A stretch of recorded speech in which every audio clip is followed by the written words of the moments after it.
ఆరోగ్య సురక్ష చూసారా? చూసారు సార్. ఏంటి ఐడెంటిఫై చేశారు? అదే తనకి స్టమక్ పెద్దగా ఉన్నది, దానికి ఎక్స్రే తీయాలని చెప్పారు. నువ్వు లేదా నా మనిషిని పంపిస్తాను. ఆరోగ్య పేరేంటరా సార్? Coordinator sir. ఆరోగ్య కోఆర్డినేటర్ ఫోన్ చేసి ప్రియాంక గారు అమ్మా నీకు జిల్లా అధికారికి చెప్తాను. జిల్లా అధికారిని నేను తీసుకెళ్ళి ఒక మెరుగైన వైద్యం ఎక్కడ చేయాలి, నీకు స్టమక్ ప్రాబ్లం ఉందని చెప్తున్నారు. ఆరోగ్యశ్రీ మొన్న చెప్పారు కదా, ఆరోగ్య సురక్ష చేయారా? జిల్లావాళ్ళకి వెళ్ళినప్పుడు నీకు ఏం వైద్యం అనేది చెప్పారు కదా, నువ్వు కూడా తోడేవారు.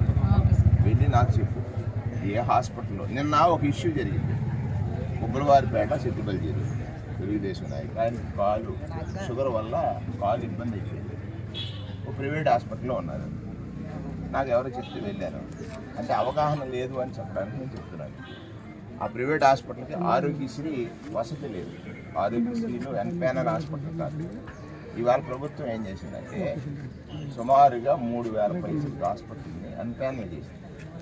ఆరోగ్యశ్రీ హాస్పిటల్స్ అన్ని స్ట్రెంగ్తన్ అవడం కోసం 25 లక్షల వైద్యం నీకు ఫ్రీగా చేయాలి. మీ కుటుంబానికి 2 ఇక్కడ ఒక ల్యాండ్ ఏదో సమ్ డిస్ప్యూట్ వచ్చింది, అది ఆలస్యమైంది. అందుకే ఇవాళ నేను మంత్రిగా వచ్చాను. మీకు గత సంవత్సరం ఇప్పుడు ఇక్కడ ఒక ఆరోగ్యశ్రీ సమస్య ఉంది. ఈ నీకు మన వాలంటీర్ ఫోన్ చేస్తారు. వ్యామగిరి